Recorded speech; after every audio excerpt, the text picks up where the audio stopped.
জামা ষষ্ঠী তো এসে গেল, আর 2-3 দিন বাকি। তো লাঞ্চ খাওয়ার পর ডিনারের মাঝখানে যে সময়টা পাবে তখন কি জামাই বসে থাকবে না, তখন এই স্ন্যাক্সটা তোমরা করে দিও একদম কম খরচে। আর যে সারাদিন খেতেছে তার পক্ষেও খুব ইজি। আলু আর চিকেন দিয়ে এরকম একটা স্ন্যাক্স হাতে 1 কাপ চা দিয়ে জামাইকে দিয়ে দেখো তো, ব্যাপারটা জমে যাবে।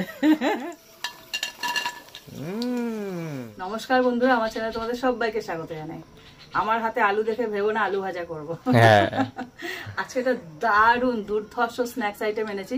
সামনেই জামা ষষ্ঠী, তোমরা দেখছো আমি এই সপ্তাহটা পুরোপুরি জামা ষষ্ঠী স্পেশাল কিছু রেসিপি আনছি। আজকে এনেছি স্ন্যাক্স আইটেম জামাইদের কথা ভেবে একদম সত্যি।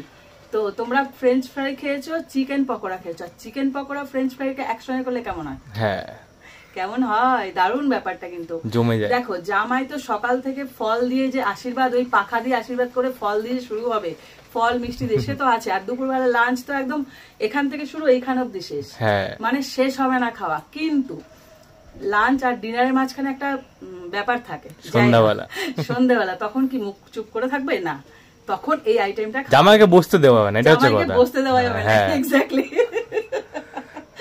একদম সত্যি কথা। জামাই একদম খেয়ে বলবে মা এটা কোথায় পেয়েছেন। এই রেসিপিটা চালিয়ে তোমরা, রিকোয়েস্ট আমার, এই রেসিপিটা খাইও জামাইকে, খেয়ে দেখো, মেয়েকে বলে বাড়ি আমাকে এটা খাইও তো। তো চলো শুরু করা যাক। খুব ইজি কিন্তু, একদম ইজি। এই দেখো এখানে এমন একটা চিকেনের পিস নিয়েছি, না কিমা না বড় সাইজ, মানে চিকেন রোলে যে পিসটা যায় সেই পিসটা একদম দেখো সলিড কিন্তু একদম বোনলেস। আর আলু নিয়েছি এইভাবে কেটে, না খুব মোটা না খুব একদম পাতলা, ঠিক এইভাবে। এই দুটো এক জায়গায় নিয়েছি।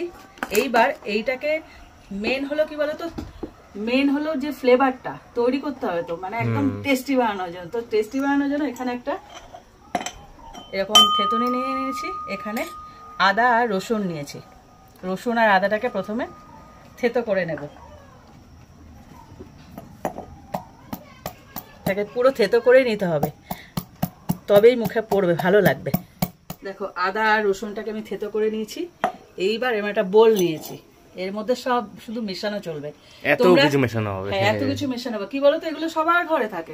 আমি এমন কোন জিনিস দিচ্ছি না যেটা আনকমন, শুধু চিকেনটা আনবে, শুধু আনবে, আলু ঘরে থাকে, বাড়ি নেই যে সবার থাকে না।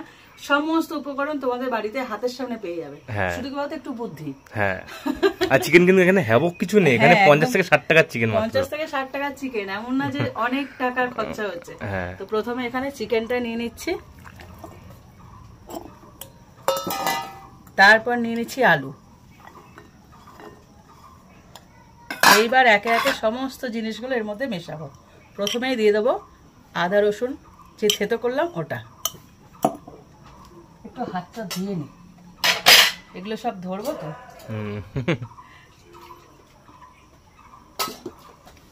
এবার এর মধ্যে দিয়ে দিচ্ছি বেসন।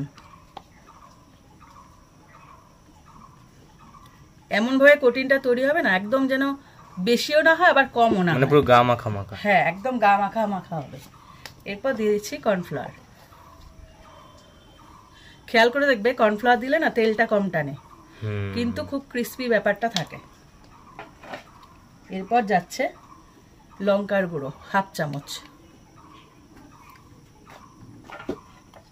দেখতে খুব সুন্দর হচ্ছে বেশ। হ্যাঁ, দেখতে সুন্দর থেকে খেতে দারুণ হবে। হ্যাঁ, চিলি ফ্লেক্স 1 চামচ, ভাজা জিরের গুঁড়ো 1 চামচ, লবণ স্বাদ অনুযায়ী। এটার মাপ কোনো কিছু বলা যাবে না, এবার তোমার পরিমাণ অনুযায়ী, হ্যাঁ পরিমাণ অনুযায়ী তোমরা যতটা করবে সেই অনুযায়ী নিয়ে নেবে লবণটা।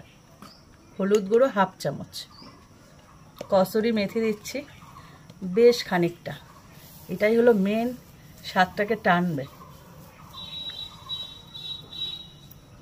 গরম মশলা এটা ছোট চামচের 1 চামচ।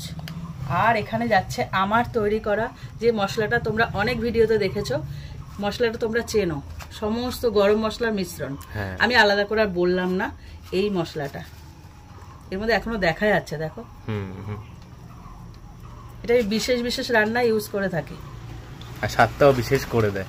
হ্যাঁ, এরপর যাচ্ছে অল্প চিনি, এটা ব্যালেন্সের জন্য স্বাদটা। আর দিয়ে দেবো একদম অল্প একটু সর্ষের তেল।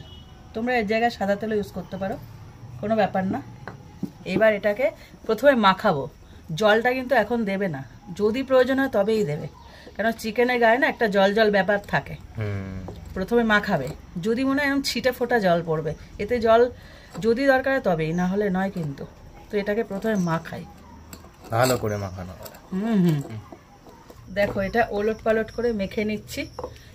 অনেকটাই হয়েছে, তবে একটুখানি জল লাগবে, একটুখানি নামমাত্র। এরকম হাতের তালুতে করে নেবে, জাস্ট এটার গায়ে কোটিনটা তৈরি হবে। একবারে জল ঢেলে কিন্তু সব মাটি হয়ে যাবে, লিকুইড হলে ভালো লাগবে। হ্যাঁ না, একদম মাখা মাখা হবে, শুধু এর গায়ে আটকে থাকবে। হ্যাঁ আটকে থাকবে, হ্যাঁ অল্প একদম জল লাগবে।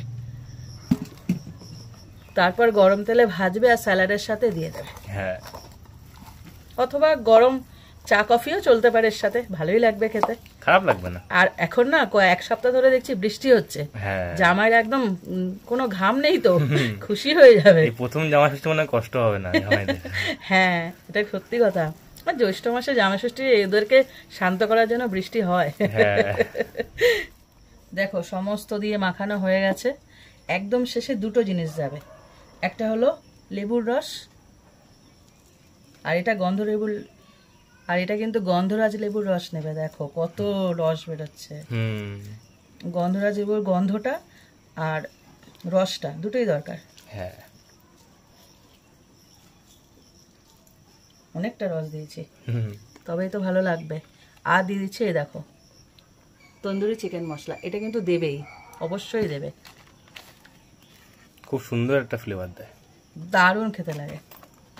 এবার এটাকে আর হাত দিচ্ছি না, হাত একবার ধোয়া গেছে। না তার জন্য না, সবই তো মাখানো হয়ে গেছে, শুধু এটা ওপর থেকে মাখিয়ে দিলেই হয়ে যাবে,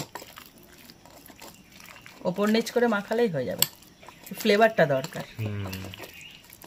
এবার এটাকে 15 মিনিটের জন্য রেস্টে রেখে দেবে। দেখো উনুন ধরানো হয়ে গেছে, এবার কড়াই বসিয়ে দিচ্ছি। কড়াইতে তেলটা গরম করতে হয়, পুরোপুরি গরম করে নেব, তার জন্য সাদা তেল দিয়ে দিচ্ছি। এটা পুরো ডিপ ফ্রাই হবে। হ্যাঁ, বেশ অনেক ছাকা তেলে ভাজা। হ্যাঁ একদম কুড়মুড়ে। দেখো তেলটা দেখো ফুটফুট ধরেছে, মানে কি গরম হয়ে আসছে, ঠিক এই সময় ছাড়তে হবে। পুরো ধোয়া ওরা গরম হয়ে গেলে কি বলতো, আলুগুলো তো একটু মোটা মোটা, ওটা কিন্তু ভেতর কাঁচা থাকবে, বাইরে পড়ে যাবে। হ্যাঁ হালকা হালকা করে এবার ফ্লেমটাকে কমিয়ে দিতে হবে, আস্তে আস্তে আমি কমাতে থাকবো। প্রথমে গরম করে নিয়েছি, এবার একটা একটা করে দিয়ে দেবো। দেখেছো টেম্পারেচারটা বুঝতে পারছো তেলের? ঠিক এইভাবেই ভেজে নিতে হবে, খুব বেশি একদম ধোয়া ওরা গরম করবে না। চিকেন আর আলু একসাথে দেবো। কসুরি মেথি আছে তো, কি সুন্দর গন্ধ বেরিয়েছে, খেতে যা হবে না। আর একজনের মনে কি আনন্দ, জামাইয়ের বদলে নিজেই খেয়ে, জামাইয়ের না ওনার কাম।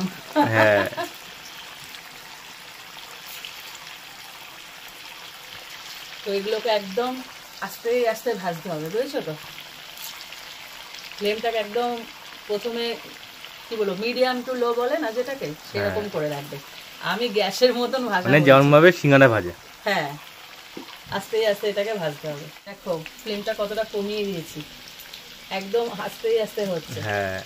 প্রথমে তেলটা গরম করে নেবে, খুব বেশি গরম নয়, মিডিয়াম গরম করে দেওয়ার পর আবার ফ্লেমটাকে কমিয়ে দেবে। এটা কি বলো তো, কেন বলছি, ক্রিস্পি হওয়ার জন্য, ভেতর ভালো সিদ্ধ হবে। হ্যাঁ ভেতর অব্দি সিদ্ধ হতে হবে তো, কারণ চিকেন না খুব ম্যারিনেট করার পর ও তাড়াতাড়ি হয়ে যায়, কিন্তু আলু যেটা দিয়েছি ওটা তো হতে হবে, কাঁচা থাকলে তো হবে না। সে জামাই বলবে এ কাঁচা আলু খাওয়াচ্ছে, খবরদার। এটাকে সুন্দর করে ক্রিস্পি করতে গেলে এই প্রসেসটা মেনটেন করতেই হবে। দেখো আস্তে আস্তে আমি ভাজতে ভাজতে ভাজতে ভাজতে বসে বসে ভাজতেই থাকছি। আঁচ একদম কমে গেছে, আঁচ একদম কম করেই ভাজতে হবে। দেখো আস্তে আস্তে এটা কিন্তু ক্রিস্পি হয়ে যাচ্ছে, দেখেছো, খেয়াল করছো? আর একটু লালচে হবে, পুরো একদম ফ্রেঞ্চ ফ্রাই আর চিকেনকে এক জায়গায় করে দিয়েছি, আলাদা আলাদা খেতে হবে না। সাথে আরেকটা জিনিস যাবে, বাকি আছে এখনো, দাঁড়াও এর কাজ আছে। এই দেখো লঙ্কাগুলো কিন্তু চিড়ে নেবে, তারপরে বলো না আমি গায়ে ফেটেছে কেন, আমি কিন্তু প্রত্যেকটা চিড়ে নিয়েছি, গোটা দিলেই ফটাফট ফাটবে। চিড়ে নেবে মাঝখান থেকে, তাহলে অসুবিধা হবে না। আর এদেরকে ধুয়ে মুছে নেবে ফটাফট, নালে গায়ে ফাটবে। এই দুটো সতর্কতা আমি জারি করে দিলাম। তো এটা আস্তে আস্তে ভাজা হতে থাক। দেখো কালার পুরো চেঞ্জ হয়ে গেছে। হ্যাঁ, এবার এটাকে তুলে নিতে হবে। দুটো কালারই চেঞ্জ হয়ে গেছে, চিকেন এবং পোটাটো দুটোই। দেখো আলু আর আলু নেই, লাল আলু হয়ে গেছে, গোল্ডেন লাল। এবার এটাকে এরকম একটা ঝাঁঝরি দিয়ে তুলে নেব। আওয়াজ শুনলে বুঝতে হবে কতটা ক্রিস্পি হয়েছে।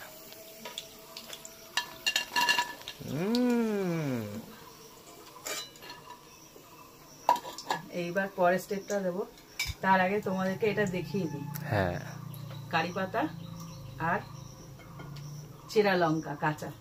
দেখো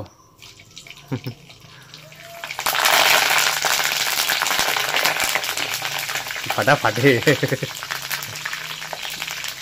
এটা একদম পুরো ডিপ ফ্রাই করে তুলতে হবে, ফাটবে না, ওই জন্য চিড়ে দিয়ে। হ্যাঁ, কারি পাতাটা আগে ভাজা হয়ে যাবে, লঙ্কাটা একটু পরে সময় নেবে। এটাকে তুলে নিই। ভেবে দেখো জিনিসটা কেমন হতে চলেছে। মারাত্মক হতে চলেছে, মারাত্মক। একটুখানি যদি সস নিতেও পারো, হ্যাঁ, না নিলেও খারাপ লাগবে না। স্যালাডটা দিয়ে বেশি ভালো লাগবে। আর একদম সুন্দর করে কড়া করে কফি করে দিয়ে কিন্তু জামাইকে আমি দুধ দিই। তোমরা এতদিন এটা বুঝে গেছো, কফি বলো চা বলো,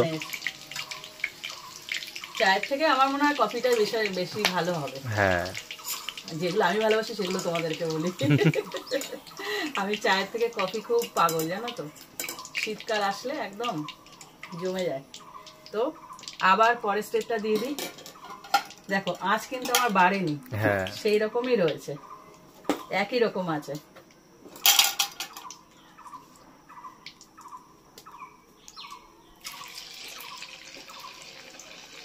এক এক করে ভাজতে থাকি জামাইয়ের খাবার। দেখো আমার ভাজাভাজির পর্ব মোটামুটি শেষের দিকে। হ্যাঁ, ওদিকে বারবার এইটা নিয়ে 3 নম্বর চলছে। আস্তে আস্তে ভাজতে তো সময় লাগবে। মাঝখানে একটু সস দিয়ে একদম। তোমরা এই স্ন্যাক্সটা কিন্তু অবশ্যই এই জামা ষষ্ঠীতে জামাইকে উপহার হিসাবে দিয়ে দিও। সন্ধ্যাবেলা খেয়ে একদম জামাই একদম খুশি হয়ে যাবে। আর জামা ষষ্ঠী চলে যাওয়ার পর যদি তোমরা ভিডিও দেখো তাও হবে কাজ। কোনো বার্থডে বাড়ি হবে, কোনো কিছু হবে, অসুবিধা নেই, যে কোনো অনুষ্ঠানে তোমরা করতে হ্যাঁ, পারো। সন্ধ্যাবেলা স্ন্যাক্স হিসেবে খুব সুন্দর স্ন্যাক্স। দেখো একদম খরচা সাপেক্ষ নয় কিন্তু, একদম মানে খরচা নেই সেরকম, শুধু চিকেন আনতে হবে। শুধু চিকেনটা 50-60 টাকা চিকেন এনে নেবে। হ্যাঁ, আলু তো ঘরেই থাকে। এই রেসিপিটা বানিয়ে ফেলো।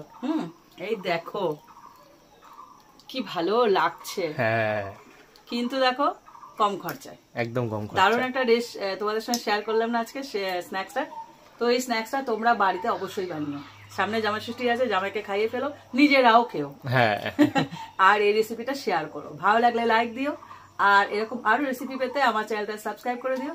তো আজকের মতো টাটা।